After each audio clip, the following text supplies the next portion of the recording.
Hey everybody, it's Ayana and I'm back again with another video. Now, if you didn't see my last video about Pikes Peak and my journey up into the mountains where I almost passed out because of the lack of oxygen, then you wouldn't know that I was just in Colorado. So I went to Colorado at the end of July to go and visit my brother, and it just so happened that while I was in Colorado, it was the same week as Booktubeathon. And I felt that it was necessary for me to do it, and I really wanted to do it actually, and it would be my first time ever doing it, so I was like, okay, go big or go home. I packed like 6 or 7 books into my suitcase. Surprisingly, it didn't weigh a lot, but I mean, I took a lot of books over to Colorado, and I tried reading as much as I could. Let that be like in between museums, in the car ride. I tried reading on the plane, but like I flew at night, like the longest one I flew at night, and like I don't like being that person who turns on the overhead light while everyone's trying to sleep, so I wasn't able to read on the plane, but I read every chance I could. I tried squeezing it in everywhere, and I wasn't able to read all of my books, but I'm kind of just going to talk about the few books that I read. I think I read about like 2 and like somewhat of another book. But, yeah, I'm pretty proud of what I was able to read, and I'm super excited to, again, build my TBR, start reading more again, because I just got back and settled down, and I finally have free time, so I'm probably going to start reading, like, try and read the rest of my TBR maybe, or just, like, take some books from it, I don't know, we'll see. But I'll just get right into it. So the first book I finished while I was on my trip was The Westing Game by Ellen Raskin. Now, this book was made into a movie adaptation like a few years ago, I think it was, and it sounded pretty interesting, but I didn't know it was a book until my friend brought this to me. She's like, hey, you really need to read this book, it's really good. And I was like, oh, okay. And then, like, for some reason when she gave me this, I like completely forgot about the movie, and like I know one of you guys reminded me. You guys were like, hey, this is a movie, you should watch it. So I decided to read this for Booktubeathon, and I really liked it. So it's basically about an old rich dude. he owns a paper production company, and he also owns this apartment complex. Now, it kind of does a confusing backstory of like how like all the tenants and stuff were chosen, but that part confused me. So like at the beginning, it does like a backstory of who like was assigned apartments, and then it also does a backstory of like the house Mr. Westing lives in, and like all the scary stories about like dead dudes being in there and all kinds of stuff like that. I was reading it, I was super confused. I was just like, what? But it was like once I got past that and the mystery actually started, I was like, oh yes. So basically, the Mr. Westing dies, and he writes this will and sends out letters to almost all of the people who live in this apartment building. And he's like, hey, come to my reading. And so they all come to the reading because like he's super rich, and some of them are in it due to curiosity, some of them know about the game, and some of them are there because they want to get his heir, because like he promised like the winner of this game blah blah blah heir, like come listen to the rules or whatever. So they go, and there they find out a unexpected relation they all have with each other. Now, I don't know if this relation's true or not, but he says they have a relation, and basically they're all paired up and they are read off the rules, and they all have to figure out which one of them killed Mr. Westing, and whoever does gets like all the money or something. So I'm pretty sure they get all the money. I think that's what it was.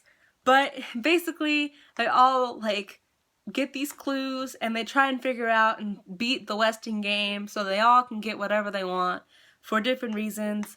And basically I was just like, whoa, Mr. Westing, whoa.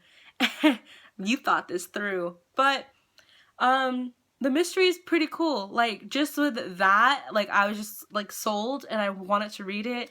And when I like finished it, I was like, whoa, wow, Mr. Westing, you cunning, sinister little, I don't even know if he's little, I feel like he's a little man, but but he made up this amazing game, and they all, like, it's just weird to think that like they all were just like, okay, let's do it. But yeah, I think if you're into mysteries or classics, you definitely should read this book, because it is super confusing, but then at the same time it's makes complete sense, and you're just like, yes, I knew it. And then at the same time you're like, oh, I was wrong. So yeah, The Westing Game by Ellen Raskin. Now, the second book I was able to finish over Booktubeathon was The Sun Is Also a Star by Nicola Yoon. Now, this book I had extremely good expectations for after reading Everything by her. And I loved Everything. I loved like the concept, I loved the romance, I love everything about that. Everything. And I basically, like, I set the bar up really high. And so the thing is, like, I really like the concept of this book. I love the romance in it. And yeah, like, so it basically takes place in New York, I believe. Yeah, New York City, and it's based around this girl named Natasha, whose family immigrated over from Jamaica over to America in hopes of pursuing their dreams and success, let it be like acting or like just getting a house.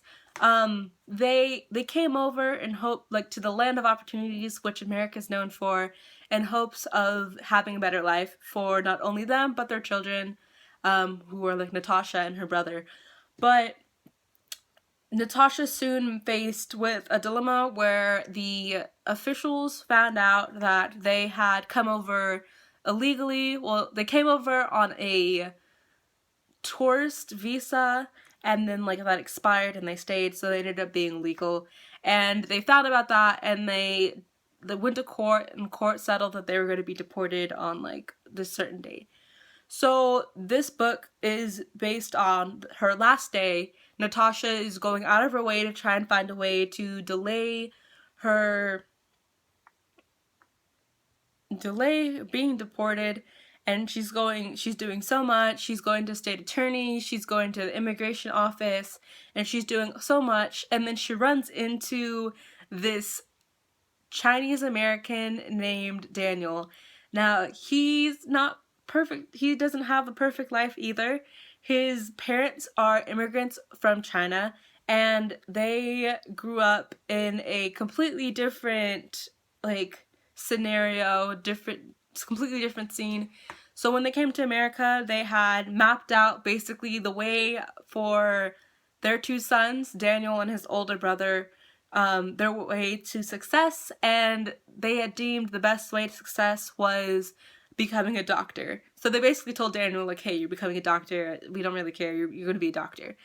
So he has been put through tutoring, and he's talking to like college advisors, trying to figure out how to get into top Ivy League schools to try and pursue this successful career.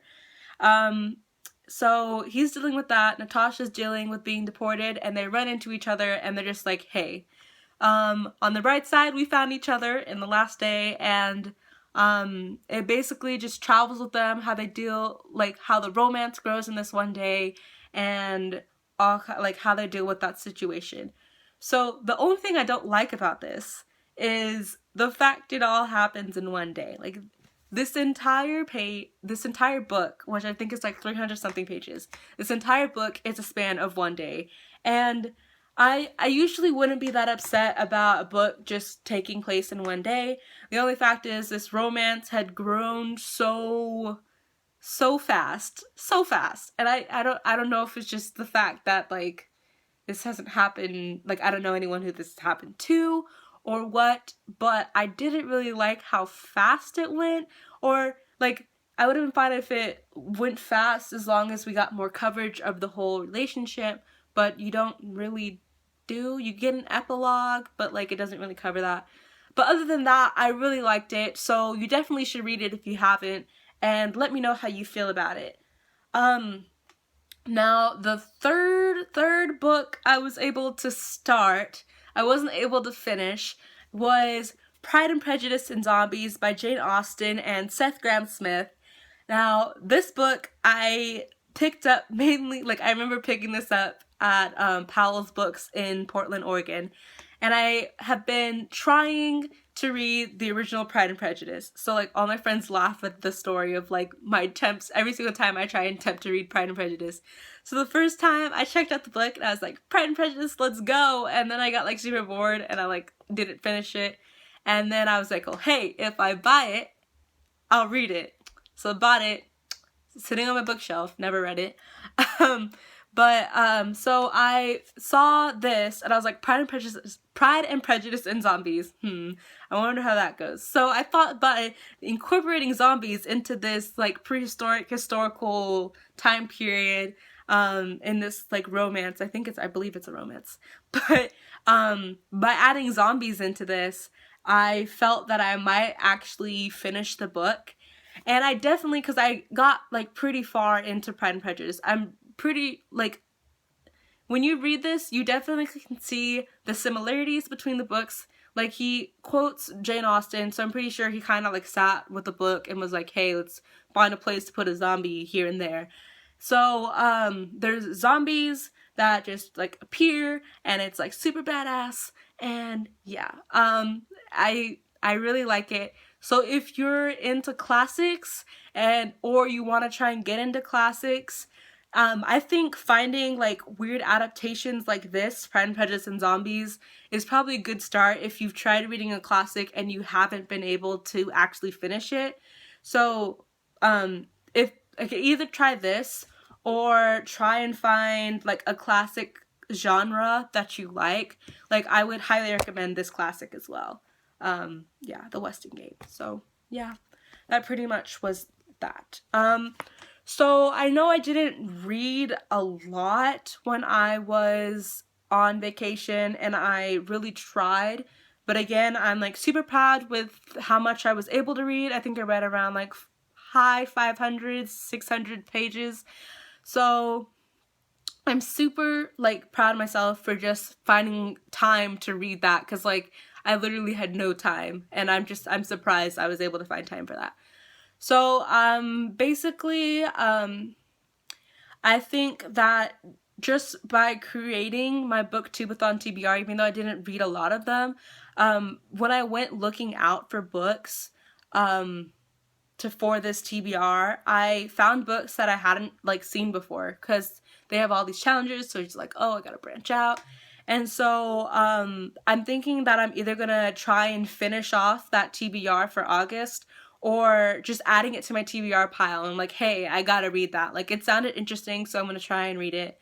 So yeah, I'm gonna try and go into, like, a short TBR for what I'm at least gonna try to read in August. So, hopefully I'm gonna try and finish Pride and Prejudice and Zombies. This sounded, like, when I was reading it, I really enjoyed it, so I'm gonna try and read this while, with the rest of August. And then I'm also going to read We Are All Completely Beside Ourselves by Karen Joy Fowler. Now, this was also my Booktubeathon TBR, and it's basically, if you hadn't seen the video, it's basically about a middle-class American family who basically, they have a certain individual in their family who, if they announce it, would be very questionable, but they found a way to cope, and hint, yeah, but I really, when I was looking for books to read for my TBR, I really like this book, and I really want to see how this companion has to play in this ordinary family.